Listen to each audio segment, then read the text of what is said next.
الحمد لله رب العالمين والصلاة والسلام على سيدنا نبينا محمد وعلى آل محمد وبارك وسلم. أما بعد، فأعوذ بالله السميع العليم من الشيطان الرجيم. هو الذي أرسل رسوله بالهدى ودين الحق ليظهره على الدين كله ولو كره المشركون. تعریف حمد و ثنا بڑائی و بزرگی اللہ جل جلالہ و جل شانہ کے لیے لائق و ذکر ہے. درود و سلام تمام انبیاء و تمام مرسلین پر اور خصوصاً اللہ کی بے شمار رحمتیں و برکتیں نازل ہو نبی آخر الزمان محمد رسول اللہ صلی اللہ علیہ وآلہ وسلم. اللہم صلی علی محمد وعلی محمد وبارک وسلم. دین محمد صلی اللہ علیہ وآلہ وسلم اس عنوان سے جو مسجد اعظم میں ہفتہ وار درس ہوتا ہے، اسی کا آج کا سلسلہ ہے. گزشتہ کے درس میں آپ کو بتایا گیا وہ یہ کہ اللہ رب العالمین خالق ہے، وہی رب ہے. اس کی ربیانی، اس کی ربوبیت جو ہر وقت اپنی مخلوق سے وابستہ ہے، اس طرح وہ اپنے مخلوق کی ہر ضرورت کو ہر جگہ پوری کرتا ہے. اس کی کچھ جھلکیاں میں نے گزشتہ کے درس میں آپ حضرات کے سامنے رکھی. میں نے اس کو پرابلم ہے کیسا جی اچھا ٹھیک ہے. آج بھی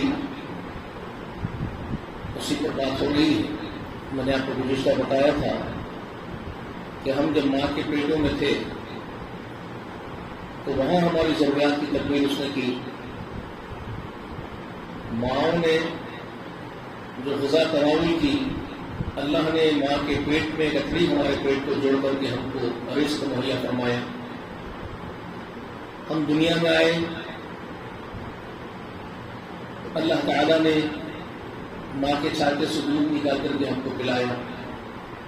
یعنی ایک رزق کا دروازہ بند ہوا، ناف کاٹ دی گئی، وہ نلی جو ہے ماں کے پیٹ کی جو ہمارے پیٹ کی جو کنک تھی میدے کو، وہ جب ٹوٹ گئی تو اللہ نے دوسرا انتظام فرمایا، ماں کے چھاتے سے دودھ ہمارے لیے مہیا فرمایا، رزق کا دروازہ کھول دیا.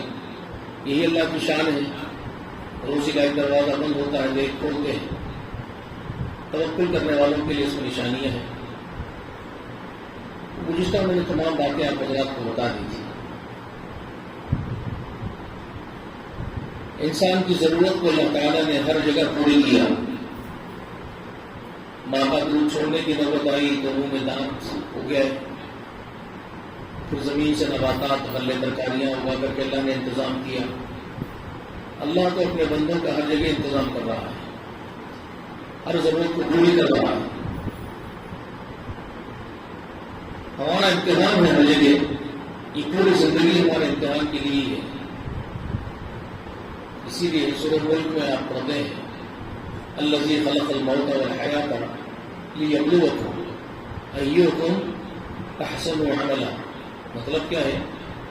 اللہ اپنی قدرت سے جو ہم کو پیدا کیا ہے اس کا ذکر فرما رہے ہیں کہ اسی اللہ نے، اسی مالک الملک نے، جس کے ہاتھ میں بادشاہت ہے، ملک ہے، کائنات کی ڈور، اس نے تم سب کو، جنات اور انسانوں، زندگی اور موت اسی لیے دی ہے کہ تمہارا امتحان لیا جائے، تمہیں آزمایا جائے کہ تم میں کون اچھے اعمال کر کے لوٹتے ہیں. تو یہ زندگی امتحان ہے، آزمائش ہے، ہر پل آزمائش ہے. انسان پیدا ہوا، آہستہ آہستہ بڑا ہوا. یہ اس کی تقدیر ہے جو اس نے لکھی ہے، اس کے لیے قانون بنایا ہے. تمام اپنے مخلوق کے لیے اس نے یہ قانون بنایا ہے. آپ چاہ کر کے بھی اس قانون سے نکل نہیں سکتے. اللہ کے قانون کی دو قسمیں آپ یاد رکھیے، اس کے احکام کی، اس کے حکموں کی دو قسموں کو یاد رکھیے. ایک حکم تکوینی اور ایک حکم شرعی. حکم تکوینی اللہ کا وہ قانون ہے کہ جس سے کوئی مخلوق نہیں نکل سکتی،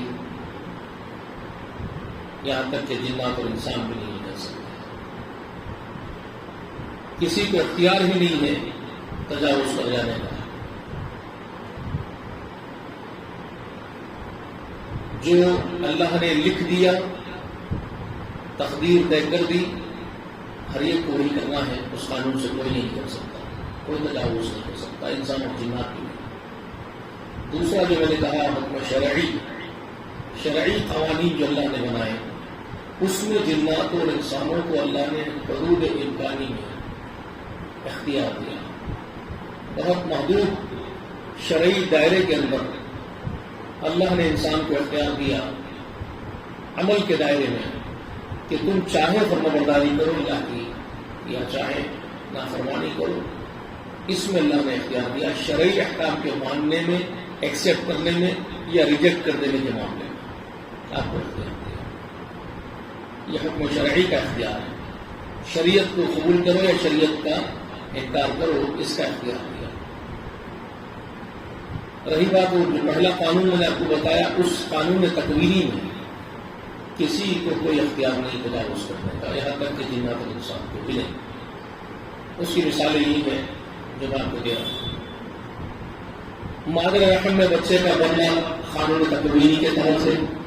بچے کا دنیا میں پیدا ہونا قانون تکوینی کے تحت ہے. بچے کا آہستہ آہستہ گروتھ پانا، بڑا ہونا، یہ بھی قانون تکوینی کے تحت ہے. آہستہ آہستہ بڑا ہوگا، جوان ہوگا، ادھر ہوگا، بوڑھا ہوگا، مر جائے گا.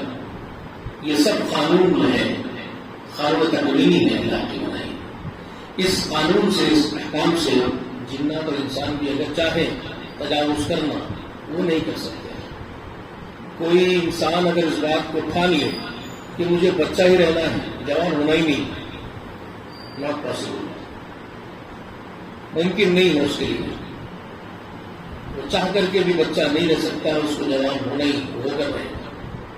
کوئی یہ چاہے کہ میں جوان ہی رہوں گا، بوڑھا نہیں ہونا ہے مجھے، ناٹ پاسبل، نہیں ہو سکتا ہے. وہ بالآخر بوڑھا ہوتے ہی رہے گا، جوان ہوتے رہنا اس کے بس کی بات نہیں ہے ہمیشہ کے لیے. کوئی بوڑھا یہ چاہے کہ مجھے موت ہی نہ آئے، ممکن نہیں ہے، اس کو موت آ کر کے رہے گی. تو یہ قانون تکوینی ہے جس سے جنات اور انسان بھی نہیں نکل سکتے ہیں. تو اس حکم کے پابند ہے نباتات و جماعات، جنات اور انسان اور حیوانات سب. ٹھیک ہے.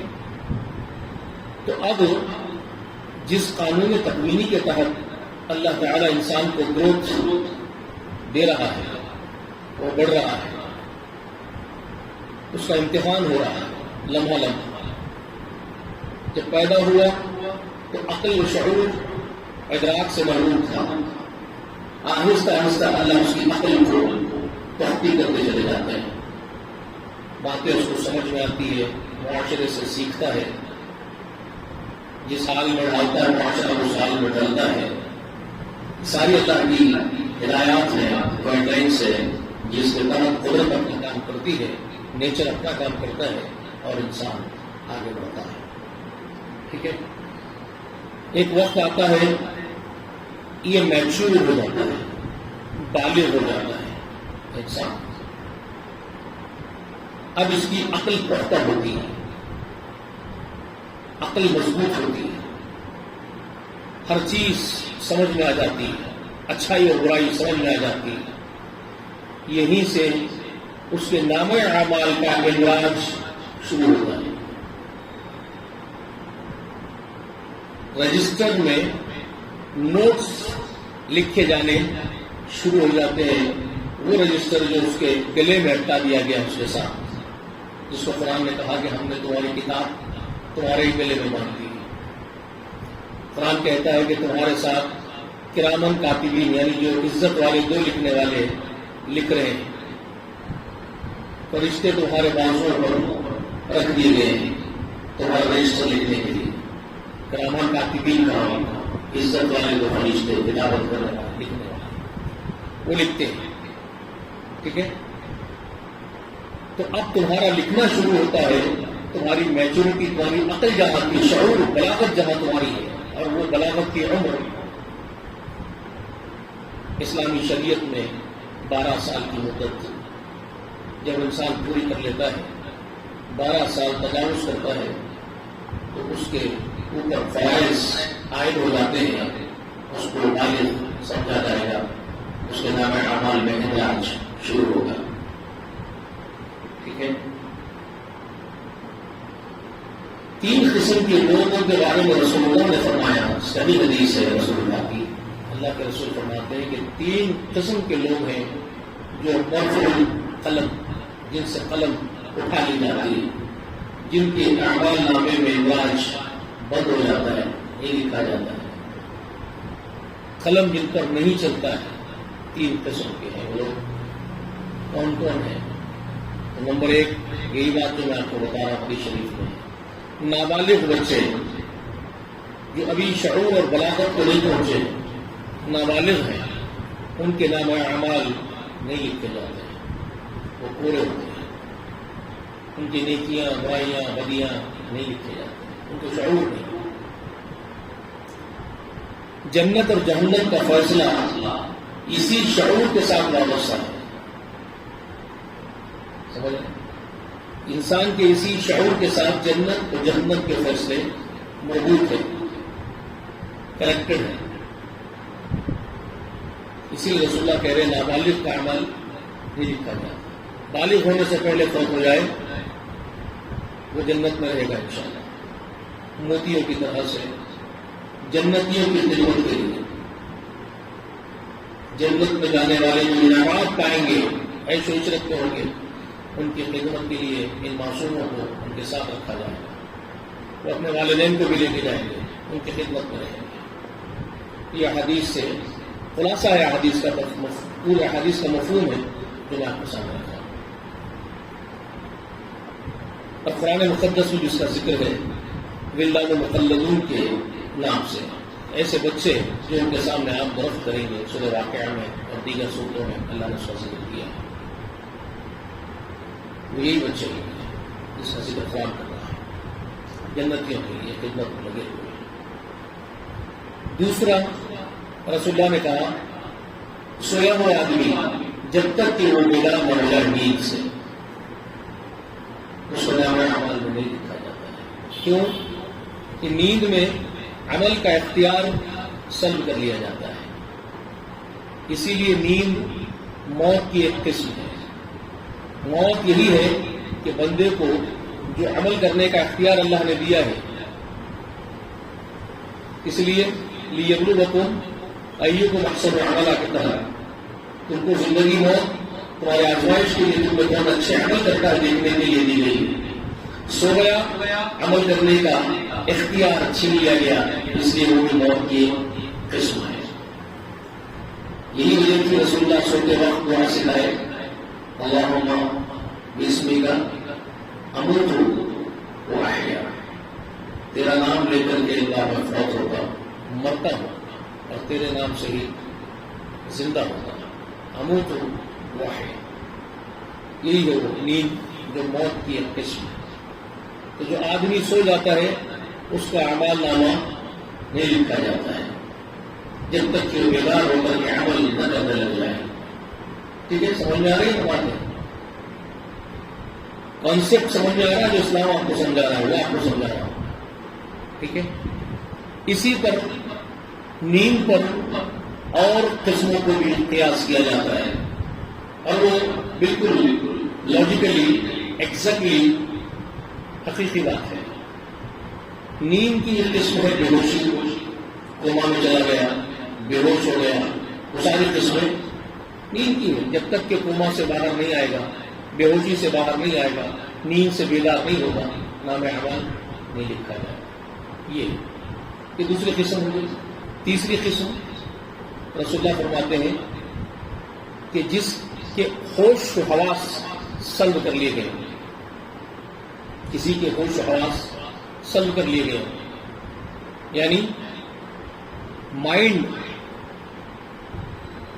اب نارمل ہو چکا ہو, پاگل ہو گیا ہو, مجنون ہو گیا ہو, دیوانہ ہو گیا ہو, دماغی توازن کھو دیا, تو ایسے بیمار پاگل کے نام اعمال نہیں لکھے جاتے. اس کو شعور ہی نہیں. جس کو شعور نہیں ہے, اس کو پتہ نہیں ہوتا ہے کہ وہ کپڑے پہنا ہوا ہے یا برہنہ ننگا ہے, تو اس کے عمل اس کے لیے کوئی اہمیت نہیں رکھتی. کوئی عمل اس کے لیے کوئی اہمیت نہیں رکھتا. وہ کچھ بھی کرے گا, وہ کسی کو پتھرے مارے گا, وہ ننگا ہو جائے گا, وہ جو چاہے کرے گا, اس کے دماغی توازن اس کے بس میں نہیں, وہ کچھ بھی کرے گا. تو اس کا نامہ اعمال میں اس لیے نہیں لکھا جاتا کہ اس کے عمل کو معنی ہی نہیں رکھتا. وہ کسی چیز کو جان بوجھ کر کے نہیں کرنا ہے, بیماری کی حالت میں کرنا ہے, وہ پاگل ہو سکتا ہے. تو جس کا عمل کا کوئی ویلیو نہیں ہے وہ ولی نہیں ہو سکتا. جس کے عمل کا ہی کوئی ویلیو نہ ہو,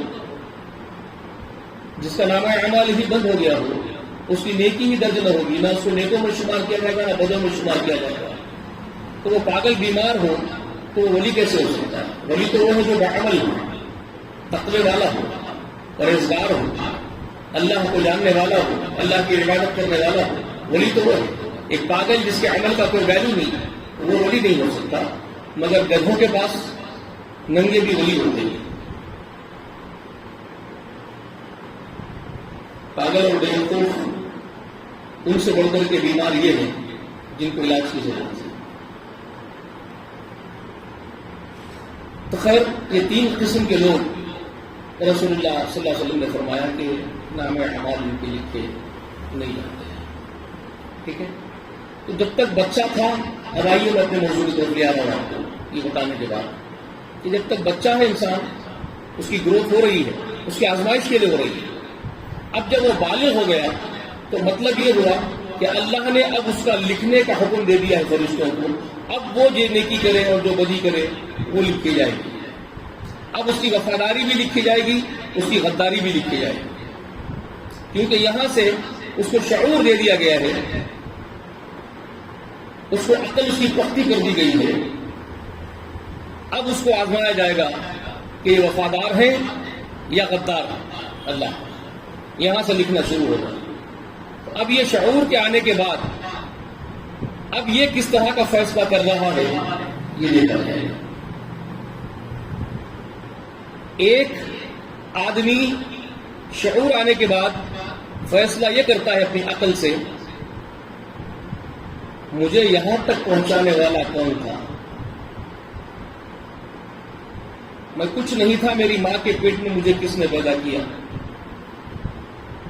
کس نے مجھے ماں کے پیٹ میں بنایا, ماں کے پیٹ میں میری پرورش کس نے کی, میری صورت گیری کس نے کی, میری حاجتیں ماں کے پیٹ میں جو تھی, میرے پیٹ میں پلی جوڑ کر کے مجھے کھانا کس نے پہنچایا, مجھے کس نے پالا پوسا ماں کے پیٹ میں مادر رحم میں, کس نے قوت والا بنا کر کے وہاں سے مجھے دنیا میں آنے کے لائق بنایا, کس نے مجھے دنیا میں آنے کی طاقت دی, کس نے مجھے دنیا میں لایا, کون لایا دنیا میں مجھے, اور وہ کون تھا جو دنیا میں آنے کے بعد بھی میری رہبری کرتا رہا, میری ضرورتوں کو پوری کرتا رہا. میرے ماں کے پیٹ کا کنیکشن جب میرے پیٹ سے ٹوٹ گیا تو وہ کون تھا جس نے ماں کے چھاتے سے دودھ میرے لیے مہیا فرمایا, وہ کون تھا جس نے میرے منہ میں دانت پھوڑے, جب میں نے ماں کا دودھ چھوڑ دیا تو وہ کون تھا جو زمین سے میرے لیے نباتات غلے ترکاریاں اگایا, وہ کون تھا جس نے میرے لیے ہر ضرورت کا سامان مہیا کیا, کس نے مجھے کھلایا اور پلایا, کس نے مجھے آہستہ آہستہ جوان کیا, کس نے میری ہڈیاں مضبوط کی, کس نے میرے پٹھوں کو مضبوط کیا, کس نے مجھے قوت دی, کس نے مجھے اتنا اسٹرانگ بنا کے کھڑا کیا اور آج مجھے یہ شعور دیا, ادراک دیا, سمجھ دیا, یہ کون ہے, یہ کون سی طاقت ہے. ایک آدمی یہ سوچتا ہے اپنی عقل سے, اس شعور سے جو اس کو دیا گیا ہے, اور وہ کہتا ہے کہ جو یہ سب کچھ کرتا ہے, جو مجھے پیدا کرتا ہے, کیوں نہ میں اس کے سامنے سجدے کروں, کیوں نہ میں اس کے سامنے اپنے ہاتھ پھیلاؤں, کیوں نہ اپنی ضرورتوں کو اس کے سامنے رکھ دوں, اور کیوں نہ میں اس کا بھکاری بن کر کے, اس کا فقیر بن کر کے اس سے مانگوں. ایک فیصلہ یہ ہوتا ہے.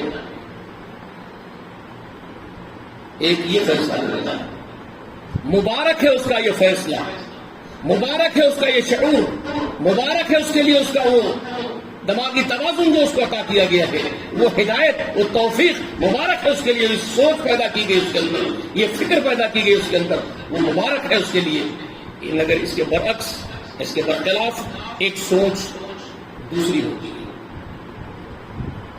وہ ایک سوچ کیا ہوتی ہے جانتے ہیں؟ اس کو جیسے ہی عقل آئی،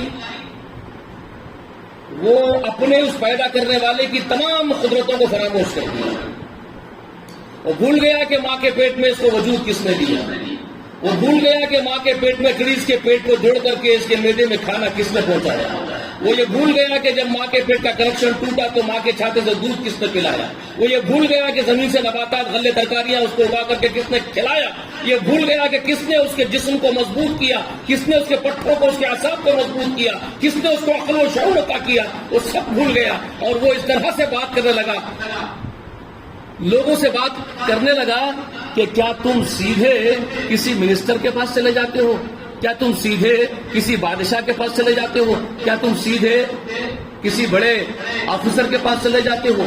نہیں جاتے ہو نا۔ جب اس کے پاس جانے کے لیے تم وسیلے ڈھونڈتے ہو، سہارے ڈھونڈتے ہو، واسطہ ڈھونڈتے ہو، تو پھر اللہ سے ڈائریکٹ کیسے مانگتے ہو؟ وہ اس طرح کا فیصلہ کرتا ہے۔ ایک فیصلہ یہ ہو رہا ہے، ایک فیصلہ یہ ہوتا ہے، ایک فیصلہ وہ ہوتا ہے، دو باتیں ہوتی ہیں، ٹھیک ہے؟ اب یہ سوچنا ہے آپ کو کہ کیا یہ جو فیصلہ یہ کر رہا ہے، یا یہ جو لاجک کا استعمال کر رہا ہے، اپنے عقل کے گھوڑے اب دوڑا رہا ہے، اپنی لاجک کا استعمال کر رہا ہے، اپنے منطق کا استعمال کر رہا ہے، اور یہ کہہ رہا ہے کہ وہ عظیم الشان اللہ کے پاس تم سیدھے کیسے چلے جاتے ہو؟ اس کے لیے وسائل کی ضرورت ہے، واسطوں کی، ذرائع کی ضرورت ہے۔ اور پھر وہ یہ مثالیں دے رہا ہے کہ ایک معمولی دنیا کے کسی منسٹر کے پاس، آفیسر کے پاس تم سیدھے نہیں جاتے، اس کے پاس جانے کے لیے تم کو سفارشوں کی ضرورت ہے، تم کو ریکمنڈس لگانے والوں کی ضرورت ہے، تم کو وسائل کی ضرورت ہے۔ تو اس خالق کے پاس تمہارے اپروچ کے لیے، تمہارے اپروچ ہونے کے لیے کیا تم کو وسیلے اور سفارشوں کی ضرورت نہیں ہوگی؟ یہ جو لاجک کی بات کر رہا ہے، کیا اس کی یہ لاجک، کیا اس کی یہ منطق درست ہے؟ اب ایک سوال یہاں پر یہ اٹھے گا، ایک کہنے والا کہہ رہا ہے کہ مجھے کسی کے سفارشی کی ضرورت نہیں ہے، جس نے میرے ماں کے پیٹ میں میری ضرورتوں کو پوری کیا ہے، ہر وقت کیا ہے، یہاں تک کیا ہے، آگے میرے موت تک بھی کرے گا، میرے موت کے بعد بھی کرے گا، مجھے کسی کے سامنے جانے کی ضرورت نہیں ہے، میں سیدھے اس سے مانگوں گا۔ ایک فیصلہ کرنے والا یہ فیصلہ کر رہا ہے، دوسرا فیصلہ کرنے والا یہ کہہ رہا ہے کہ نہیں، تم ایک دنیا کے کسی آفیسر کے پاس سیدھا نہیں جاتے ہو، تو تم اپنے پیدا کرنے والے کے سامنے سیدھے کیسے جا رہے ہو، اتنے بڑے کائنات کے مالک کے پاس، وہاں بھی سفارشوں کی ضرورت ہے۔ ایک یہ کہہ رہا ہے، دو فیصلہ کرنے والوں کا ذکر آپ کے سامنے کر رہا ہوں، دو نظریات، دو قسم کی سوچ، دو قسم کے فیصلے جو انسان بالغ ہونے کے بعد کرتا ہے نا۔ ایک فیصلہ بالغ ہونے کے بعد یہ کر رہا ہے کہ جس نے میری ضرورت کو ہر جگہ پوری کیا، میں ماں کے پیٹ میں تھا، میرے ماں کے پیٹ سے اللہ نے میرے پیٹ کو کنیکشن کر کے مجھے کھانا کھلایا، میری ضرورت پوری کی، دنیا میں پیدا ہوا، ماں کے پیٹ کا راستہ ختم ہوا تو ماں کے چھاتے سے دودھ نکال کر کے مجھے پلایا، وہ تو میری ضرورت پوری کر رہا تھا، کسی کی سفارش کے بغیر کر رہا تھا۔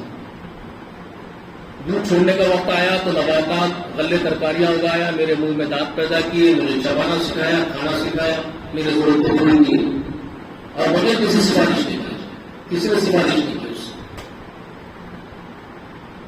ہر جگہ میری ضرورت کو پوری کر رہا، اسی نے مجھے قوت و طاقت عطا کی، میرے جسم کو مضبوط کیا، میرے پٹھوں کو مضبوط کیا، ہے نا، سب اللہ ہی کر رہا ہے۔ تو وہ کسی کا محتاج نہیں ہے، ایک یہ نظریہ ہے، وہ کسی کا محتاج نہیں ہے۔ آج جو میں شعور و ادراک والا بالغ ہو گیا ہوں تو میں کسی کے سامنے نہیں جاؤں گا سفارش کرنے کے لیے، میں سیدھے اپروچ اپنی جو ضرورت ہے اس کو سامنے رکھوں گا، اسی میرے داتا سے مانگوں گا، اسی میرے رب سے میں ہر چیز طلب کروں گا اپنے لیے۔ ایک یہ فیصلہ ہوگا۔ دوسرا فیصلہ کرنے والا یہ کر رہا ہے، وہ ساری چیزوں کو بھلا کر کے سب کچھ بھول گیا کہ ماں کے پیٹ میں اس کی ضرورت کو پوری کس نے کیا تھا، کس نے اس کے ماں کے چھاتے سے دودھ نکال کے اس کو پلایا تھا، کون تھا جو اس کے جسم کو مضبوط کیا، توانا کیا، قوت والا بنایا، کس نے اس کو گروتھ دی، کس نے اس کو بلاغت تک پہنچایا، سب بھول گیا۔ اور اب فیصلہ یہ کر رہا ہے کہ کیسے میں اس کے پاس سیدھے چلے جاؤں، سفارشیوں کی ضرورت ہے۔ اب وہ اپنے معاشرے کو دیکھ کر کے فیصلہ کر رہا ہے، اپنے معاشرے کو دیکھ کر کے، معاشرے سے سیکھ کر کے یہ فیصلہ کر رہا ہے کہ میں دیکھ رہا ہوں معاشرے میں کہ ایک منسٹر کے پاس سیدھے نہیں جاتے، اس کے پاس جانے کے لیے، وہاں تک اپروچ کرنے کے لیے منسٹری کے پاس جانے کے لیے وسائل کی ضرورت ہے، ریکمنڈس کی ضرورت ہے، سفارشوں کی ضرورت ہے۔ بادشاہ کے پاس سیدھا نہیں جا سکتا میں، تو خالق کے پاس کیسے جاؤں گا؟ وہ یہ فیصلہ کر رہا ہے۔ تو اب بات یہ سمجھنے کی آپ کو کہ کیا اس کا یہ فیصلہ صحیح ہے، درست ہے۔ اب یہ دو باتوں پر آپ کو کان دھرنا ہے، دونوں نظریات کو سامنے رکھنا ہے اور آپ کو سوچنا ہے۔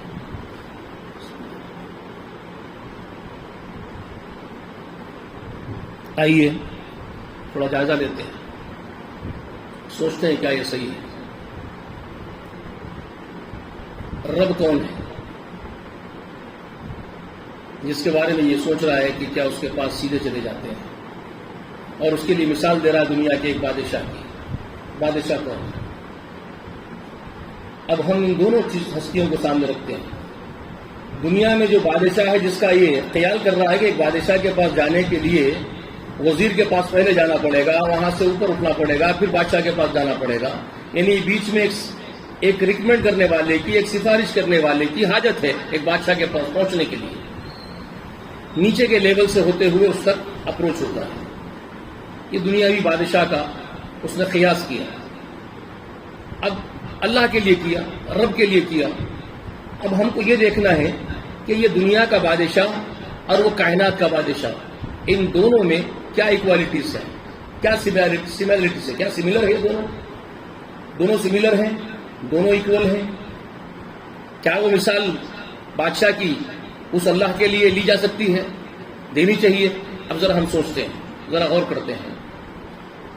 یہ جو دنیا کا بادشاہ ہے، ماں کے پیٹ میں اس نے اس کو بنایا نہیں، ماں کے پیٹ کی اتڑی اس کے پیٹ کی اتڑی سے جوڑ کر کے اس کے معدے میں کھانا پہنچایا نہیں، ماں کے چھاتے سے دودھ اس بادشاہ نے نہیں نکالا، اس کو دودھ پینا بادشاہ نے نہیں سکھایا، اس کے لیے نباتات، غلے، ترکاریاں بادشاہ نے نہیں اگائے، اس کے دل میں خیالات کا ملان، خیالات کا پیدا ہونا، یہ بادشاہ کو نہیں معلوم کیسے ہوتا ہے، کیا ہوتا ہے۔ اس کے جسم کو گروتھ بادشاہ نے نہیں دیا، اس کی ہڈیاں مضبوط بادشاہ نے نہیں کی، اس کے دماغ کو سوچنے والا اور بالغ سمجھدار بادشاہ نے نہیں بنایا، بادشاہ نے کچھ بھی نہیں کیا۔ اللہ یہ سب کچھ کر رہا ہے، ہر وقت کر رہا ہے، بادشاہ کچھ نہیں کر رہا ہے۔ ایک دوسری بات، اب یہ بادشاہ سے ملنے جائے گا،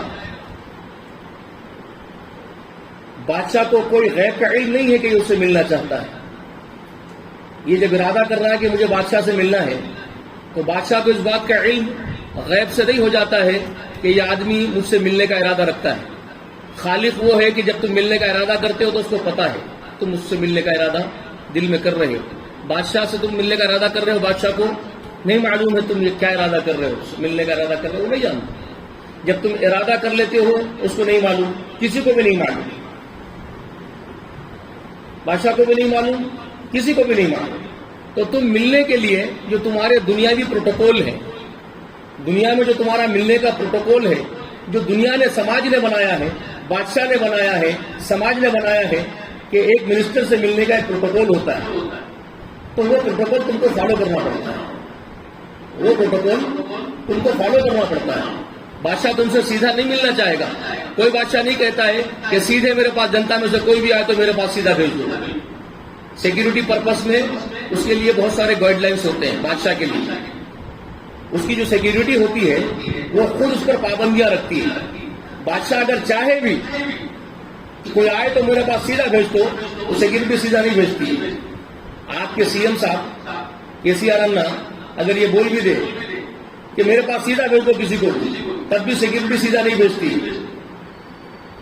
سیکورٹی اوپر پابندی لگائے، کہیں گے کہ نہیں آپ کی سیکورٹی کا مسئلہ ہے، سیدھے آپ کے پاس نہیں بھیجا جا سکتا ہے، پہلے چیکنگ ہوگی، کون آیا ہے، پوچھ تاچھ ہوگی، تفتیش ہوگی پوری کی پوری، تفتیش کے بعد آپ کے پاس بھیجا جائے گا۔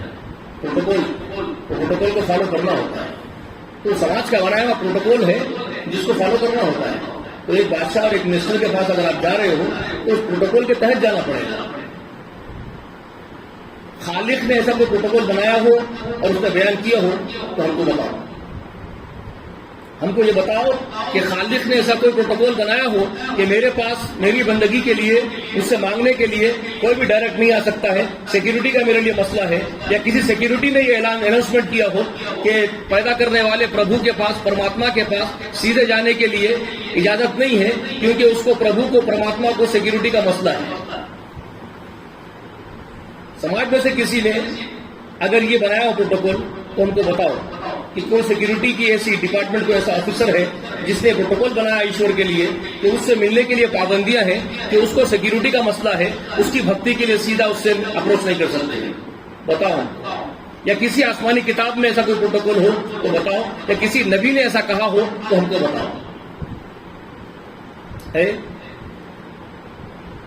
ہم تھوڑا ٹائلی کر رہے ہیں، تمہاری اس عقل پر ہم ٹائلی کر رہے ہیں، جو عقل ہی تھوڑا لڑا رہے ہو نا، اس کو ہم تھوڑا ٹائلی کر کے دیکھ رہے ہیں، کیا بھائی ہے کیا نہیں۔ دوسری بات، جیسے کہ میں نے کہا بادشاہ کو نہیں معلوم آپ کے دل میں کیا ہے، آپ کیا ارادہ لے کر کے آ رہے ہو، اس لیے سیکیورٹی پرپس کا مسئلہ ہے۔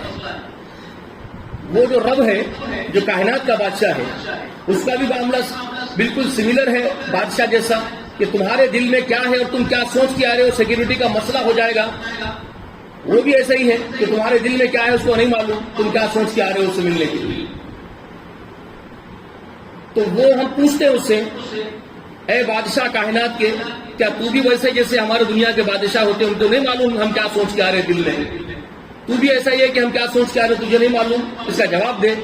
تو وہ بولتا ہے قرآن مجید میں، اِنَّهُ عَلِيمٌ بِذَاتِ الصُّدُورِ، وہ تو ایسا ہے کہ تمہارے سینوں کے اندر کے بھید بھی جانتا ہے، تمہارے سینوں کے اندر جو بھید ہے، جو تم سوچ رہے ہو، خیال کر رہے ہو میرے بارے میں، وہ بھی جانتا ہوں، تمہارے ارادوں کو بھی جانتا ہوں، تمہاری نیتوں کو بھی جانتا ہوں، تمہاری سوچ کو بھی جانتا ہوں، تمہارے دلوں میں کیا راز ہے، بھید ہے، وہ بھی جانتا ہوں۔ وہ یہ کہہ رہا ہے، اس سے تو کوئی بات چھپی بھی نہیں ہے، تم کیا سوچ رہے ہو۔ سیکیورٹی کا مسئلہ ہے کیا اس کو؟ ذرا پوچھتے ہیں، سیکیورٹی کا مسئلہ اس کو ہے کیا؟ تو وہ بول رہا ہے، امر ھذا الذی ھو جند لکم ینصرکم من دون الرحمن،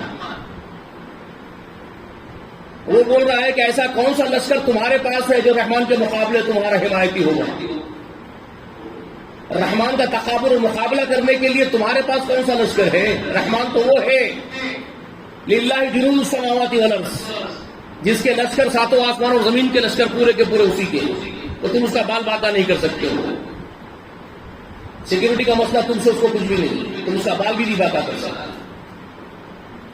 بہت طاقتور ہے، تو اس کو سیکیورٹی کا مسئلہ نہیں ہے۔ تمہارے دل میں کیا ہے وہ خوب جانتا ہے جی، تمہارے بادشاہوں کو سیکیورٹی کا مسئلہ ہے، تمہارے دل کے حالات نہیں معلوم ہے، تو تمہارا پروٹوکول انہوں نے بنایا ہے، دنیا کا پروٹوکول ہے کہ ان کے پاس جانا ہے تو پھر نیچے سے آنا پڑے گا، ذرائع سے آنا پڑے گا، سفارشوں کے ذریعے آنا پڑے گا۔ انہوں نے پروٹوکول بنایا ہے، اس نے پروٹوکول نہیں بنایا ہے، بلکہ اس نے یہ کہا ہے، قال ربکم ادعونی استجب لکم، تمہارا رب تم سے کہتا ہے کہ جو چاہیے مجھ سے مانگو، سیدھے مانگو، ڈائریکٹ مانگو، میں تمہاری دعاؤں کو سنوں گا۔ وہ سیدھے آنے کے لیے کہہ رہا ہے، اور وہ یہ کہہ رہا ہے کہ اذا سألک عبادی انی فانی قریب، اے نبی میرے حبیب محمد، اگر میرے بندے میرے بارے میں آپ سے سوال پوچھے، میرے بارے میں پوچھے، میں کیسا ہوں، میں کون ہوں، میرا تعارف کیا ہے، میرا انٹروڈکشن کیا ہے، میرے بارے میں پوچھے، اذا سألک عبادی، جب سوال کرے میرے بندے، کس کے بارے میں؟ انی، میرے بارے میں، تو کیا بولنا ہے آپ کو نبی؟ جواب کیا دینا ہے میری طرف سے؟ اذا سألک عبادی انی فانی قریب، تو آپ کو جواب یہ دینا ہے کہ میں تمہارے بہت قریب ہوں، اور کتنا قریب ہوں، کتنا قریب ہوں میں تمہارے، یہ بھی بول دو، کلیئر کر دو۔ تو وہ بھی قرآن میں کلیئر کر رہا ہے، کیا کہہ رہا ہے؟ نحن اقرب الیہم من حبل الورید، کہہ دو کہ ہم ان کی شہرت سے بھی زیادہ ان کے قریب ہیں. ان کی جو رگے جان ہے، جو شہرت ہے، یہ شہرت جس سے وہ سانس لے رہے ہیں، سانس کی نالی ہے ان کی، وہ جتنا ان کے قریب ہے، جتنا ان کے قلب کے نزدیک ہے، ان کا قلب اسی سے منسلک ہے، یہ کہہ دو کہ ہم اس سے بھی زیادہ قریب ہیں، اتنے قریب ہیں. ہم کو کوئی تمہارا پروٹوکول ہم نے نہیں بنایا ہے کہ تم ان کے ذریعے ان کے ذریعے ہمارے پاس آؤ. بولو، جب بھی سوال کرنے والا سوال کرتا ہے میں اس کا جواب دیتا ہوں. اذا سألك عبادي عني فإني قریب اجیب دعوت الداع اذا دعانی. جب کوئی دعا کرنے والا مجھ سے دعا کرتا ہے تو میں اس کی دعا کو قبول کرتا ہوں. فلیستجیبوا لی ولیؤمنوا بی، تو ان کو بھی چاہیے میری فرما برداری کر لیا کرے. میں جو کہہ رہا ہوں کہ میرے سوا کوئی نہیں، کسی کے پاس جانے کی حاجت نہیں تم کو، سیدھے مجھ سے مانگو، میں دوں گا. میں کہہ رہا ہوں، یقین کرنا چاہیے ان کو میری بات پر. کون کہہ رہا ہے یہ؟ وہ خالق کہہ رہا ہے. کلیئر؟ تو وہ جو سوچ رہا ہے نا، عقل آنے کے بعد، جیسے عقل آئی، یہ فیصلہ کیا کہ سیدھے چلے جاتے کیا، وہاں جانا پڑتا، یہاں جانا پڑتا، اپنے دنیاوی پروٹوکول کو سامنے لا کے رکھ دیا اور خالق کو اپنے مخلوق جیسا مخلوق بنا دیا.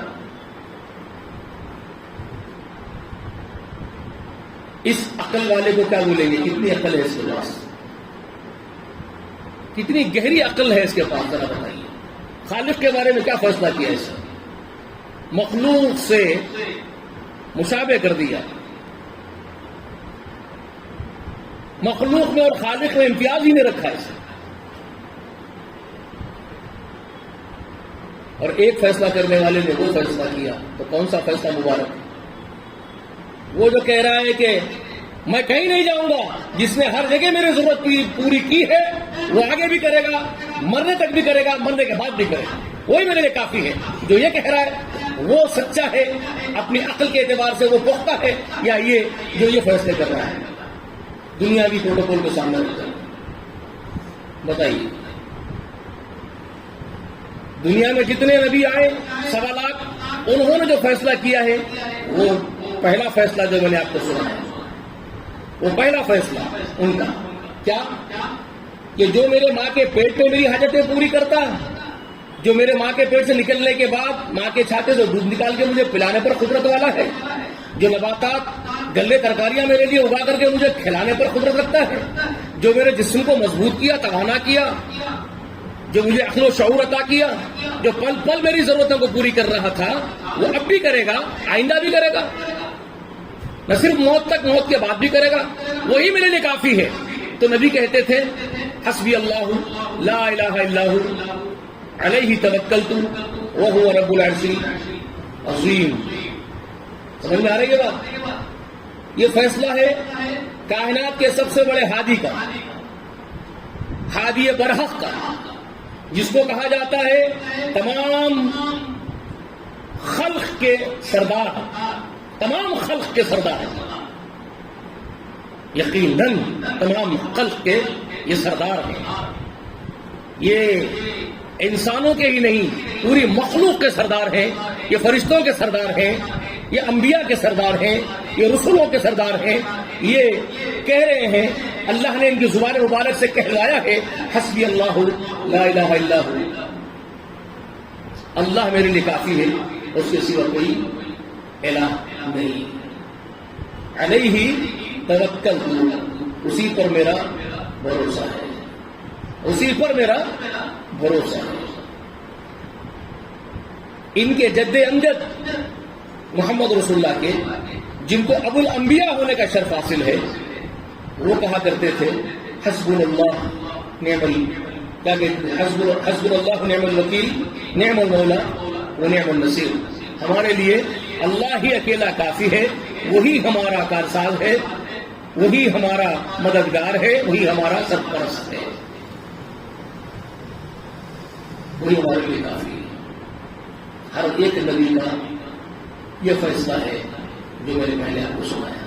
اور دوسرا ابو جہل کا، ابو لہب کا ولید بن مغیرہ کا، فرعون کا، شداد کا، حامان کا، نمرود کا، قارون کا، اور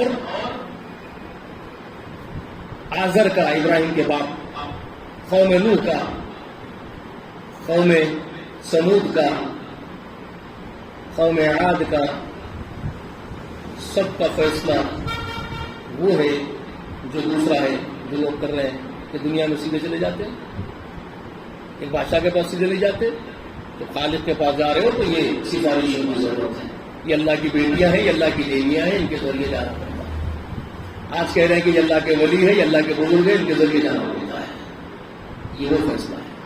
اب آپ فیصلہ کیجیے کون سا فیصلہ درست ہو رہا ہے، کون انبیاء کے ساتھ ہے، کون محمد رسول اللہ کے ساتھ ہے۔ کلیئر ہو گیا مسئلہ؟ وضاحت کے ساتھ میں نے کلیئر کیا، میں کر سکا، الحمدللہ۔ آپ حضرات سمجھ گئے، الحمدللہ۔ انبیاء کا یہ ہے تصور۔ اور اب آئیے قرآن مقدس کے ذریعے جو گمراہ کرنے کی کوشش کرتے ہیں، یہ کہتے ہیں کہ قرآن بھی وسیلے کا حکم ہے۔ یا ایھا الذین آمنوا اتقوا اللہ، اور کیا کہتے ہیں، وابتغوا الیہ الوسیلہ۔ قرآن پیش کر کے آپ کو کہتے ہیں کہ دیکھو یہ لوگ آپ کو گمراہ کر رہے ہیں، جو سیدھے اللہ تعالیٰ کے پاس بھیج رہے ہیں آپ کو بغیر کسی وسیلے کی، جبکہ قرآن میں وسیلے کا حکم ہے۔ یہ آپ کو کہہ کر کے آیت پیش کرتے ہیں۔ کون سی آیت؟ سورہ مائدہ میں ہے، آیت نمبر 35۔ رب العالمین کا کیا فرمان ہے؟ کیا فرمان ہے؟ یا ایھا الذین آمنوا اتقوا اللہ، اے وہ لوگوں جو ایمان لائے ہو، اللہ کا تقوی اختیار کرو۔ کیا اختیار کرو؟ تقوی۔ تقوی کیا اختیار کرو؟ تقوی۔ قرآن مقدس میں تقوی کے بارے میں کیا کہا اللہ جانتے ہیں؟ تقوی کے بارے میں کیا حکم ہے؟ تقوی کس کو کہتے ہیں؟ جی، سورہ یونس میں 60ویں آیت کریمہ ہے۔ اللہ تبارک و تعالی فرماتے ہیں، الا ان اولیاء اللہ لا خوف علیہم ولا هم يحزنون الذین آمنوا وكانوا يتقون لهم البشرى في الحیاة الدنیا والآخرہ۔ کیا مطلب ہے؟ اللہ کے خاص بندوں کو، اللہ کے اولیاء کو، اللہ کے چہیتے بندوں کو، جن سے اللہ محبت کرتا ہے، جو اللہ سے محبت کرتے ہیں، اللہ جن کا سرپرست اور ولی ہے، جو اللہ کے ولی ہیں، جو اللہ کے دوست ہیں، مقرب ہیں، ان کے لیے اللہ تعالیٰ بشارت دے رہے ہیں، خوشخبری سنا رہے ہیں۔ الا ان اولیاء اللہ لا خوف علیہم ولا هم يحزنون، سورہ یونس 60 میں۔ اللہ کے مقرب بندوں کے لیے کسی قسم کا خوف اور حزن و ملال اور غم نہیں۔ الذین، یہ وہ لوگ ہیں، کیا کہہ رہا ہے؟ یہ وہ لوگ ہیں، الذین آمنوا وکانوا یتقون، وکانوا یتقون، اور یہ پرہیزگار تھے، یہ دنیا میں پرہیزگار تھے۔ کانو یتقون، کانو ماضی کا صیغہ ہوتا ہے۔ کیا فرما رہے ہیں؟ وہ لوگ جو ایمان والے، یعنی کامل بھروسہ کس پر کرنے والے؟ اللہ پر۔ کس کے دوست تھے وہ؟ کس کے ولی تھے؟ اللہ کے۔ توکل کس پر تھا؟ اللہ پر۔ ایمان اللہ پر، یقین اللہ پر، اور پرہیزگاری کس کے لیے کرتے تھے؟ اللہ کے لیے پرہیزگاری کرنے والے تھے۔ وَكَانُوا يَتَّقُونَ، تو ان کے لیے اللہ تعالیٰ کیا فرما رہے ہیں؟ لَهُمُ الْبُشْرَىٰ فِي الْحَيَاةِ الدُّنْيَا وَالْآخِرَةِ، ان کے لیے بشارت ہے دنیا میں بھی اور آخرت میں بھی۔ اللہ کے ولیوں کا کام ہے تقوی اور ایمان، مستحکم ایمان، اللہ پر مستحکم ایمان اور تقوی۔ جب یہ کرتے ہیں، وہ جب اللہ کے ولی یہ کام کرتے ہیں تو اس کا ایڈوانٹیج ان کو کیا ملتا ہے؟ ان کو اس کا کیا فائدہ ملتا ہے یہ کام کرنے کا؟ آمنو و کانو یتقون جو اللہ کہہ رہا ہے کہ ایمان کامل والے، پختہ ایمان والے اور پورے تقوی والے ہوتے ہیں اللہ کے بندے، تو ان کے لیے خوف اور غم نہیں ہے، بشارت دنیا میں بھی ہے آخرت میں بھی ہے۔ تو ان کا ایڈوانٹیج کیا ہے؟ دنیا میں بھی آخرت میں بھی ان کو فائدہ پہنچتا ہے۔ کیسے پہنچتا ہے؟ کن کی طریقے سے پہنچتا ہے؟ ایک اور مقام ہے قرآن مقدس میں، اللہ وہاں پر خبر دے رہے ہیں وَمَن يَتَّقِ اللَّهَ يَجْعَل لَّهُ مَخْرَجًا، جو اللہ سے ڈرتا ہے، جو بھی ہو بندوں میں سے، جناتوں میں یا انسانوں میں سے جو بندہ بھی اللہ کا قرب چاہنے والا، اللہ کے لیے تقوی اختیار کرنے والا، جب ڈرتا ہے اللہ سے، تقوی اختیار کرتا ہے، مَن يَتَّقِ اللَّهَ يَجْعَل لَّهُ مَخْرَجًا، اللہ اس کے لیے اخراج کے راستے، مصیبتوں سے، پریشانیوں سے، مسائل و مشکلات سے نکل جانے کے راستے مہیا کرتے ہیں۔ کون مہیا کرتے ہیں؟ اللہ فرماتا ہے یجعل لہ مخرجا، اللہ مہیا کرتا ہے اس کے لیے۔ کیا مہیا کرتا ہے؟ راستے مہیا کرتا ہے، نکلنے کے اخراج مہیا کرتا ہے، خروج مہیا کرتا ہے، مصیبتوں سے، پریشانیوں سے، مسائل و مشکلات سے، بیماریوں سے، ہر مصیبت سے چھٹکارے کا راستہ اللہ تعالیٰ اس کے لیے مہیا کرتا ہے۔ وَيَرْزُقْهُ، اور اس کو روزی دیتا ہے، مِنْ حَيْثُ لَا يَحْتَسِبُ، ایسے ایسے راستوں سے اس کو روزی دیتا ہے جہاں سے اس کا گمان بھی نہیں ہوتا ہے، اس کی سوچ، اس کی پلاننگ، اس کی پروگرامنگ بھی نہیں ہوتی ہے کہ یہاں سے بھی مجھے روزی ملنی تھی، لیکن وہاں سے اللہ تعالیٰ راستے بنا کر کے اس کے لیے روزی کا انتظام فرماتا ہے جہاں سے اس کا گمان بھی نہیں جاتا۔ کس کا ایڈوانٹیج ہے یہ؟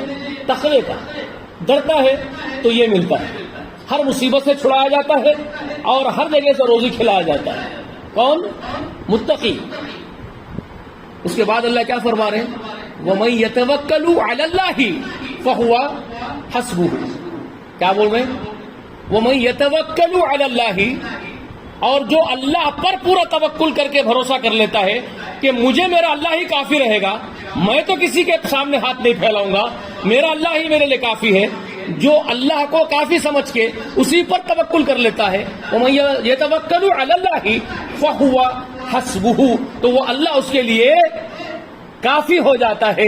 یہی وجہ ہے ابراہیم خلیل الرحمن کہہ رہے ہیں حسبنا اللہ نعم الوکیل نعم المولا و نعم النصیر، حسبنا اللہ، اللہ ہمارے لیے کافی ہے، کیونکہ اللہ خود کہہ رہا ہے وَمَن يَتَوَكَّلُ عَلَى اللَّهِ فَهُوَ حَسْبُهُ، جو اللہ پر توکل کر لیتے ہیں اللہ اس کے لیے کافی ہے۔ سمجھ گئے؟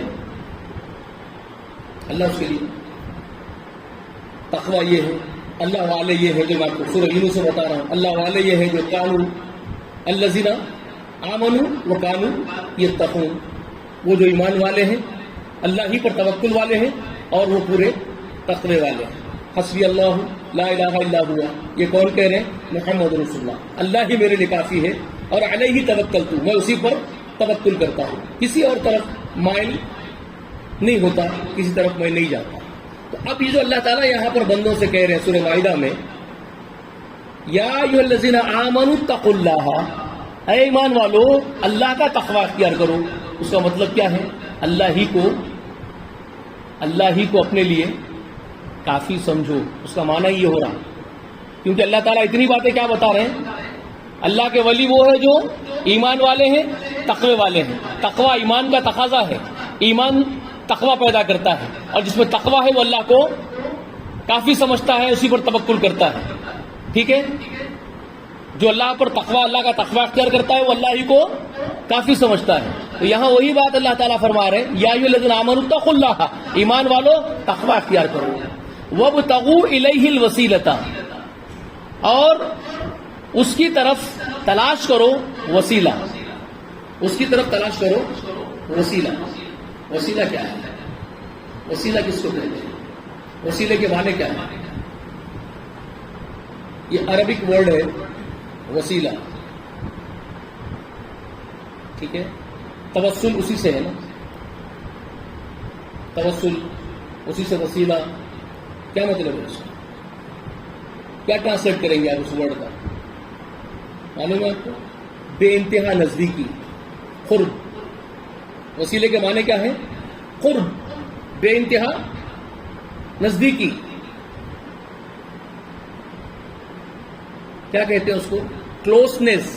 انگلش میں اگر ٹرانسلیٹ کریں گے اس کا کلوزنس. کلوزنس بہت کلوز ہے, بہت قریب ہے جو آپ کہتے ہیں کلوزنس. نیئرسنس, نیئرسنس بہت نزدیکی ہے ان کے اندر.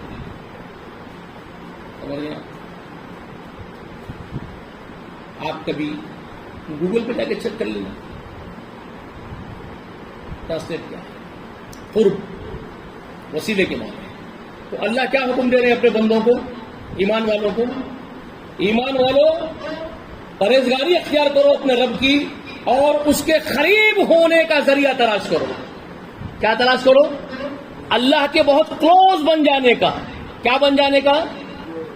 کلوز. نیبرہڈ ایک ٹرانسلیشن یہ بھی ہوتا ہے اس کا, پڑوسی, بہت قریب, بالکل نزدیک, پہلو کا ساتھی, بہت قریب. نیئرسنس. تو اللہ فرما رہے ہیں کہ بہت قریب ہو جانے کا ذریعہ تلاش کرو اللہ کے.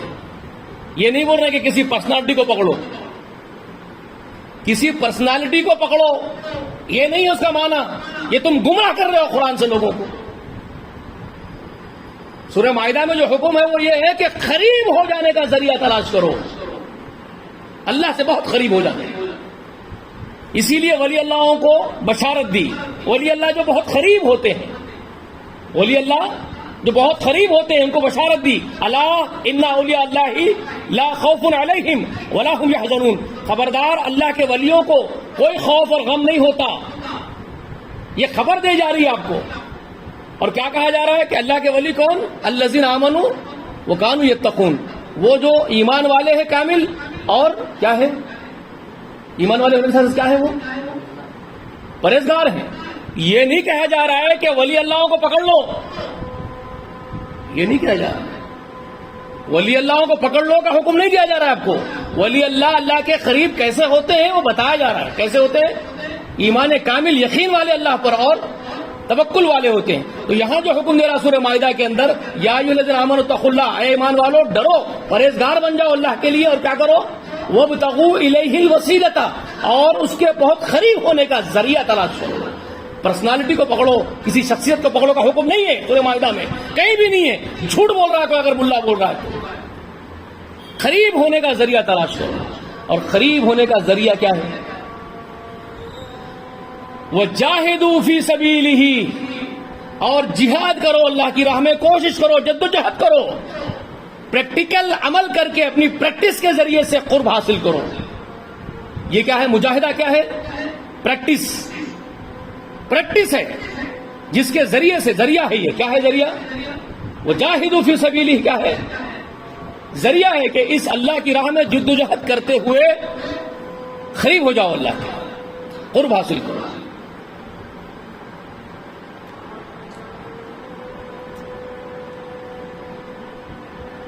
دیکھو چالو ہو رہا ہے, ٹھیک ہے, جتنی کوشش کرنا ہے کرنے دو. اعوذ باللہ من الشیطان الرجیم, ٹھیک ہے, سمجھ میں آ گئی بات آپ کو؟ اللہ کا قرب کا ذریعہ ہے عمل. قرآن مقدس کے تفاسیر کو قرآن خود کرتا ہے. اللہ سے امداد طلب کرو, قرب حاصل کرو, اس کا ذریعہ کیا ہے؟ عمل ہے. خود اللہ فرما رہا ہے قرآن مقدس میں, یا ایھا الذین آمنوا استعینوا بالصبر والصلاۃ. ٹھیک ہے, اور کیا کہہ رہا ہے؟ ان اللہ مع الصابرین. اس کے بعد کیا کہہ رہا ہے؟ ولا تقولوا لمن يقتل في سبيل الله امواتا. یہیں پر جو بات آئی ہے سورہ مائدہ کے اندر, وہ جاہدوا فی سبیلہ, جدوجہد کرو, کوششیں کرو, صلاحیتیں کھپاؤ, مال بھی کھپا دو, وقت پڑے تو اپنی جانیں بھی کھپا دو. اس کے ذریعے سے, اپنی پریکٹس کے ذریعے سے, عمل کے ذریعے سے جدوجہد کر کے قرب حاصل کرو. جب تم قرب حاصل کرنے کے لیے جہاد کرتے ہو مر بھی جاؤ گے تو کیا ہوگا؟ تم کیا کہلاؤ گے؟ شہید کہلاؤ گے. اس لیے سورہ بقرہ میں کیا فرما رہا ہے؟ ذرا غور کیجئے, کانٹیکسٹ دیکھیے. یا ایھا الذین آمنوا, اے وہ لوگوں جو ایمان لائے ہو, استعینوا بالصبر والصلاۃ, مدد طلب کرو اپنے رب کے حضور میں. اس کا قرب کیسے تلاش کرو گے؟ صبر کے ذریعے اور نمازوں کے ذریعے. اور صبر کیا؟ یہاں تک کہ صبر کے جان بھی دینا پڑے دے دو. صبر کی انتہا یہ کہ سب کچھ کھپاؤ، یہاں تک کہ صبر کی انتہا کیا ہوگی؟ اپنی جانیں بھی لگا دو. ان اللہ مع الصابرین. یاد رکھو اللہ کا قرب کس کے ساتھ ہے؟ صابرین کے ساتھ ہے. اس کے بعد اللہ فرما رہا ہے وَلَا تَقُولُوا لِمَنْ يُقْتَلُ فِي سَبِيلِ اللَّهِ أَمْوَاتًا. اب جو اس طرح صبر کرتے ہوئے میرے راہ میں مارے جاتے ہیں، خبردار ان کو مردے مت کہو، وہ زندے ہیں. وَلَكِنْ لَا تَشْعُرُونَ. مگر تم کو شعور نہیں، اس زندگی کا شعور تم کو نہیں. مطلب کیا اس کا؟ تم کو شعور نہیں ہے کا مطلب تم کو شعور نہیں ہے. شکر کی بیماری ہو گئی ہے، جا کے بولیں گے بنا شکر کے چائے دے. تو بنا شکر کے چائے کا مطلب ایک چمچہ شکر ہوتی ہے. بنا شکر چائے اگر اس کو بول رہے ہو بنا شکر کی چائے دے، تو اس کا مطلب ایک چمچ آدھا چمچ چائے ہو تو شکر ڈالنا ہوگا. چائے والا بولے گا آدھا چمچ ہی ڈالا ہوں میں. آپ بولیں گے میں بنا شکر بولا تھا، تو بول رہا آدھا چمچ ہی ڈالا ہوں. لاجک سمجھ میں آ رہی ہے؟ بنا شکر کا مطلب بنا شکر ہی ہوگا نا. سمجھ میں؟ وَلَكِنْ لَا تَشْعُرُونَ. تم کو شعور نہیں ہے کا مطلب تم کو شعور نہیں ہے. تو تم کو کس نے کہا یہ حماقت کرنے کے لیے؟ تم کو کس نے کہا کہ یہ ثابت کرنا کہ ان ولی اللہوں کو شعور ہے؟ جب اللہ نے کہا کہ جو اللہ کی راہ میں مارے گئے ان کو مردہ مت بولو، زندہ ہے، لیکن تم کو شعور نہیں ہے، تو تم کیسے بول رہے ہو کہ ان کو شعور؟ ہم کو شعور ہے، وہ زندہ ہے، ہماری بات سن رہے ہیں. یہ قیاس کرنے کا حکم تم کو کس نے دیا؟ جب کہا گیا کہ تم کو شعور نہیں ہے، تم کو شعور نہیں ہے، تم حماقت ہی مت کرو شعور بتانے کی وہاں پر. کلیئر؟ پھر قرآن کا دوسرا مقام پیش کر رہے ہو، حماقت ہے تمہاری ہے. وَلَا تَحْسَبَنَّ الَّذِينَ قُتِلُوا فِي سَبِيلِهِ أَمْوَاتًا بَلْ أَحْيَاءٌ وَعِندَ رَبِّهِمْ يُرْزَقُونَ. ایک اور آیت لے کے آ رہے ہو، ہے وہ آیت تم کیا لاؤ گے؟ اللہ نے بیان کیا سورہ آل عمران میں. ہم کیا بیان کریں گے؟ میری اور تمہاری کیا اوقات؟ اللہ بیان کر رہے ہیں. جو اللہ کی راہ میں مارے جائیں وہ ان کو مردے مت گمان کرو، مردے مت سمجھو، وہ زندے ہیں اور وہ اللہ کے یہاں روزیاں بھی دیے جاتے ہیں. تو اس کا مطلب تم کو شعور آ گیا؟ صرف یہ بات اللہ جو بول دی روزیاں بھی دی جاتے تو مطلب تمہیں سمجھ رہے ہو کہ تم جیسے کھا رہے ہو پلیٹ میں کھانا رکھ کے، تم جیسے بابا کو کھانے کو بلا رہے ہو، اماں کو کھانے کو بلا رہے ہو، ویسے ہی تم کو وہ بلا رہے ہیں قبر میں کھانے کے لیے، برزخ میں کھانے کے لیے. اس کا مطلب تم یہ لے رہے ہو. بات اپنی جگہ درست قرآن جو پیش کر رہا ہے، وہ اللہ کے یہاں کھانے بھی دیے جا رہے ہیں، روزیاں بھی دیے جاتے ہیں. کیسے دیے جاتے ہیں؟ تم کو شعور نہیں ہے. تھوڑی سی وضاحت رسول اللہ نے کر دی، بس اتنا ہی بول سکتے ہیں. وہ کیا رسول اللہ وضاحت کر دی ہے؟ رسول اللہ نے یہ فرمایا، صحیح حدیث ہے، جو اللہ کی راہ میں شہید ہو جاتے ہیں ان کی زندگی جو ہے وہ اللہ کے یہاں روزیاں دیے جاتے ہیں. اس کا مطلب جانتے ہو؟ صحابہ کو سکھایا رسول اللہ نے، صحابہ کو بتایا سبز رنگ کے پرندوں کے پیٹوں میں ان کی روحوں کو اللہ قید کر دیتا ہے. اللہ تعالیٰ کیا کرتے ہیں؟ سبز رنگ کے، جیسا طوطے ہوتے ہیں نا مٹھو، ہرے رنگ کے پرندے، خوبصورت پرندے دکھتے ہیں آپ کو، بہت پیار آتا ہے ان پرندوں. تو رسول اللہ وہ مثال دے کے بولے سبز یعنی ہرے رنگ کے پرندوں کے پیٹوں میں شہیدوں کی روحوں کو اللہ تعالیٰ رکھ دیتا ہے. جنت میں کہاں؟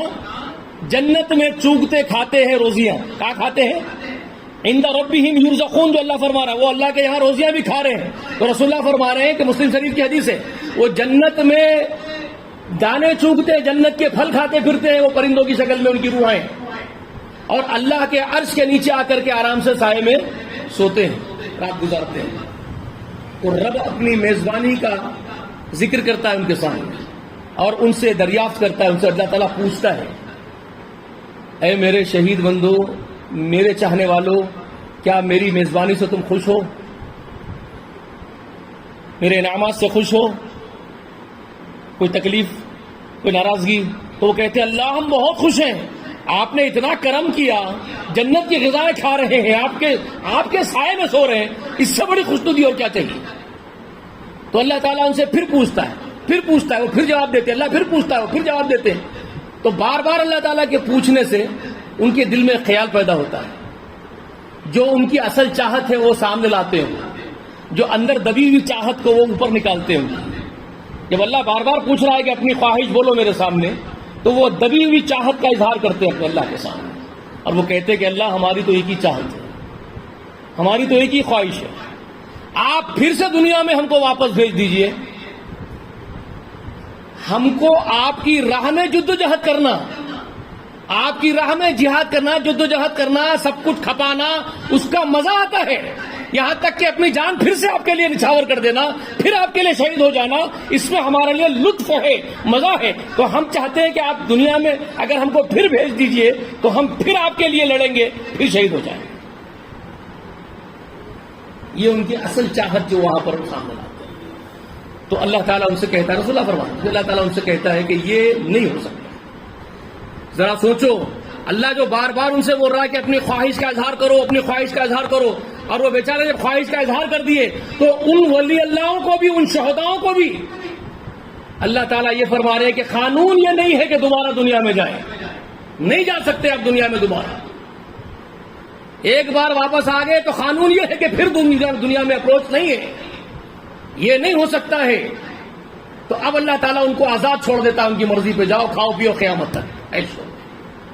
قرآن مجید سورہ آل عمران میں یہ ہے وہ وَلَا تَحْسَبَنَّ الَّذِينَ قُتِلُوا فِي سَبِيلِ اللَّهِ أَمْوَاتًا بَلْ أَحْيَاءٌ وَعِندَ رَبِّهِمْ يُرْزَقُونَ۔ جو اللہ کی راہ میں شہید ہو گئے ان کو مردے مت سمجھو، وہ زندے ہیں، اللہ کے یہاں روزیاں بھی کھلائے جا رہے ہیں، پرندوں کی شکل میں کھا رہے ہیں جنت کے خزائن۔ ذرا سوچو، ان کو بھی اگر دنیا میں آنے کی اجازت نہیں ہے، جن کی خواہش پوچھی جا رہی ہے، تمہارے اولیاء اللہ کیسے دنیا میں تمہاری سننے کے لیے آ جاتے ہیں، ہر جگہ موجود ہوتے ہیں؟ یہ عقل پر خطرے ہیں تمہاری۔ تم عقیدے اہل سنت سے خود دور ہو، تم اہل سنت کے عقیدے کے باغی ہو، تم انبیاء کے عقیدے کے باغی ہو، صدیقین کے عقیدے کے باغی ہو، شہداء کے عقیدے کے باغی ہو، صالحین کے عقیدے کے باغی ہو۔ سمجھ آ رہی ہے بات؟ سمجھ میں آ رہی ہے؟ کلیئر؟ تو وسیلہ کیا ہے؟ جہاد فی سبیل اللہ، پریکٹس، عمل، صبر، نماز۔ صحیح حدیث ہے، ولی اللہ کے بارے میں بات کرتے ہیں نا ہمارے سے، اس لیے ولی اللہ کی بھی آیتیں سنا رہا ہوں، جو ولی اللہ یہ بار بار پڑھتے ہیں نا اپنے اسٹیجوں سے، الا ان اولیاء اللہ لا خوف علیہم ولا هم۔ میں سنا رہا ہوں نا آپ کو کون ہوتے اللہ کے ولی، وہ جو ایمان والے اور تقوی والے ہیں، ان کے لیے بشارت ہے، ننگوں کے لیے نہیں ہے۔ ننگے ولی نہیں ہوتے جن کا دماغی توازن ہی نہیں ہے بالکل، غیر شرعی عمل کرنے والا ولی نہیں ہوتا ہے، بھینسا پھر نہیں ہوتا، کتا پھر نہیں ہوتا ہے، اللہ کے ولی ہوتے ہیں، اللہ کے مقرب بندے ایمان والے، وہ ولی ہوتے ہیں۔ اچھا، اب حدیث شریف میں آئیے، اللہ کے رسول صلی اللہ علیہ وسلم فرماتے ہیں، اور یہ سب کے لیے ہے، ذرا سن لو، کانوں کو کھول کھول کے سن لو، بڑا بغض اور کینہ رکھ کے پھرتے ہو، ذرا کانا کھول کے سن لو۔ رسول اللہ نے فرمایا، خبردار، صحیح حدیث ہے، حدیث قدسی ہے، خبردار۔ حدیث قدسی کس کو کہتے ہیں معلوم ہے نا؟ پھر نہیں سناؤں گا، بار بار بولتے آ رہا ہوں۔ اللہ سے رسول اللہ روایت کرتے ہیں، اللہ تعالیٰ فرماتا ہے یہ کہہ کر کے، کیا ہے؟ خبردار، اللہ تعالیٰ فرماتا ہے، رسول اللہ نے فرمایا، اللہ تعالیٰ فرماتا ہے، اللہ تعالیٰ فرماتا ہے، مطلب حدیث قدسی بن گئی خود بخود۔ خبردار، اللہ تعالیٰ ارشاد فرماتا ہے کہ جو میرے ولی سے دشمنی کرے میں اس کے خلاف اعلان جنگ کرتا ہوں۔ بخاری میں پڑھ چکا ہوں، شاید مسلم میں ہے، دیکھنا پڑے گا۔ کیا فرمائے؟ خبردار، جو میرے ولی سے دشمنی کرے، اللہ کا ارشاد رسول اللہ نقل کر رہے ہیں، اللہ فرماتا ہے خبردار جو میرے ولی سے دشمنی کرے میں اس کے خلاف جنگ کا اعلان کرتا ہوں۔ اس کے بعد کیا فرمایا؟ یہ ہے اصل سمجھنے کی بات، یہ بات سمجھنے کی ہے۔ جب میرا بندہ، حدیث شریف کے اندر کے الفاظ رسول اللہ فرما رہے ہیں، اللہ کہہ رہا ہے کہ جو میرے ولی سے دشمنی کرے میں اس سے اعلان جنگ کرتا ہوں۔ اور ولی کون؟ اللہ فرما رہے ہیں جب میرا بندہ، ولی وہ ہے جب میرا بندہ فرائض کی ادائیگی نوافل کی کثرت سے، کیا کر کے؟ فرائض کی ادائیگی نوافل کی کثرت سے میرا قرب حاصل کر لیتا ہے۔ یہ ہے وسیلہ۔ کیا ہے وسیلہ؟ نمازیں، عبادتیں، فرائض میں سب آ جاتے ہیں، فرائض کی ادائیگی، فرائض میں ساری زندگی آ گئی، فرائض میں سب آ گیا، اللہ کا بھی حق، بندوں کے بھی حق سب آگے فرائض میں. بندوں اللہ کے جو حق اس کے اوپر فرض ہے، 5 وقت کی نمازیں، مہینے بھر کے روزے، مال کی زکوٰۃ، خانہ کعبہ کا حج، توحید کا اعتراف، رسالت پر ایمان، یہ جو اللہ کی طرف سے فرائض ہے اس کے اوپر عبادتوں میں وہ پورے کرتا ہے. اور بندوں کے حقوق، ماں باپ کا حق، بھائی بہنوں کا حق، بیوی بچوں کے حقوق، یہ جو فرائض ہے اس کے اوپر یہ عائد ہوتے ہیں، یہ پورے کرتا ہے میرا بندہ. جب فرائض کی ادائیگی کرتا ہے اور فرائض پر یہ اکتفا نہیں کرتا، نوافل کو کیا کہتے ہیں ہمارے ذہنوں میں کیا آتا ہے معلوم؟ فرائض اور نوافل بولتے ہی صرف ٹھونگے، نمازاں ٹھونگے مارتے جاؤ، ماتھوں پہ گٹھے آ گئے بڑے بڑے موٹے موٹے اور سارے حق مارے جا رہے ہیں. تو سمجھ رہے ہیں فرائض یہ ہوگا ولی، یہ شیطان ہے، یہ ولی نہیں ہے. اگرچہ کہ نماز کے گٹھے اس کے پیشانی پر پڑے ہوئے ہوں، اگر وہ بندوں کے حق ادا نہیں کر رہا ہے، فرائض کی تکمیل نہیں کر رہا ہے، فرائض میں پوری زندگی ہے. یاد رکھنا اللہ کی عبادتیں بھی ہے، بندوں کے حقوق بھی ہے فرائض کے اندر. جب یہ ادا کرتا ہے، اور نوافل سے مراد کیا ہے؟